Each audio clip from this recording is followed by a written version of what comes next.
Salut les curieux, bienvenue sur ma chaîne. Aujourd'hui on se retrouve pour parler d'un objet bien connu du spiritisme, le Ouija.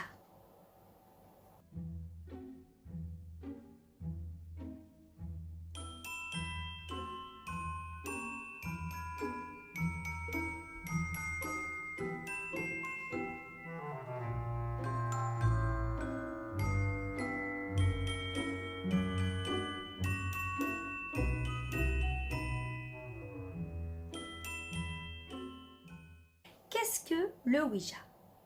C'est parti pour un petit cours d'histoire. Le milieu du 19e siècle connut un fort engouement pour le spiritisme, particulièrement dans les milieux bourgeois où l'on aime se retrouver autour d'un guéridon à la recherche de sensations fortes. À partir des années 1870, les adeptes du spiritisme mettent au point divers objets à base d'aiguilles et de lettres afin de communiquer avec les morts. C'est d'ailleurs probablement à la fin des années 1880 que le Ouija apparaît, sans que l'on puisse précisément dire qui en est l'inventeur. Cependant, deux hommes d'affaires américains, Elijah Bond et Charles Kennard, reprennent l'idée et déposent le brevet le 10 février 1891. Le Ouija, tel qu'on le connaît actuellement, est né. Quant à l'étymologie du mot Ouija, ils auraient repris le mot oui en réponse à la question traditionnellement posée en début de séance « Esprit, es-tu là ?» traduit en deux langues étrangères à la leur, le français et l'allemand.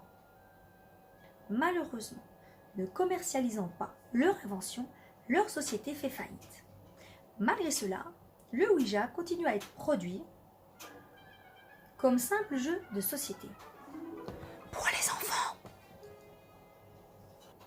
Il faut attendre 1912 pour voir réapparaître le Ouija dans les cercles ésotériques grâce notamment à la médium américaine Pearl Lenore Curran qui réutilise le Ouija pour la divination. Et depuis 1966, le brevet du Ouija appartient à l'éditeur de jeux Parker Brothers de la société Hasbro. De quoi est composé le Ouija? Le Ouija, bien qu'il soit décliné sous différentes formes, est toujours composé de la même manière. Tout d'abord, un support lisse et plat qui peut être en bois, en plastique ou en verre. Par exemple, comme celui-ci. Dessus sont inscrits les 26 lettres de l'alphabet, les chiffres de 0 à 9, les mots oui et non, et parfois on peut aussi trouver d'autres mots comme au revoir, merci ou bonjour par exemple. Il comporte aussi un curseur mobile appelé goutte, de par sa forme, qui peut être lui aussi en bois ou en d'autres matériaux. Il comporte des roulettes ou des pics afin d'être mobile.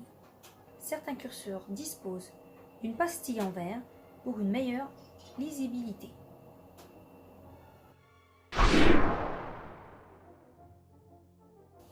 Je vous propose de passer à la pratique. Pour utiliser un Ouija, il suffit de poser le curseur au milieu de la planche, de poser ses mains sur le curseur, le bout de ses doigts, et de poser la question fatidique « Esprit, es-tu là ?» Si vous êtes en présence d'un esprit, la goutte ou le curseur se mettra à pointer des lettres pour former des mots. Attention, cependant, la pratique du Ouija n'est pas sans danger. Rappelez-vous le film culte L'Exorciste. Malheureusement, lorsqu'on en appelle les esprits, nous ne sommes pas à l'abri d'appeler un esprit mauvais. Pour éviter cela, voici quelques recommandations. Tout d'abord, évitez de faire une séance seule. D'ailleurs, je vous conseille de commencer avec une personne qui a déjà pratiqué le spiritisme. Évitez aussi de faire une séance chez vous. Rappelez-vous l'exorciste. Respectez la personne avec laquelle vous êtes en contact et attention à bien garder le curseur dans la planche de Ouija sous peine de libérer l'esprit. La séance est terminée lorsque le curseur se positionne sur le mot au revoir. S'il est immobilisé, ou s'il effectue de petits cercles sur lui-même. Attention, si le curseur se met à faire un signe infini ou s'il va sur les 4 coins de la planche, il est possible que vous soyez en présence d'un mauvais esprit. Cette vidéo est à présent terminée, j'espère qu'elle vous aura plu. Je vous dis à bientôt pour de nouvelles vidéos et en attendant, croquez la vie à pleines dents.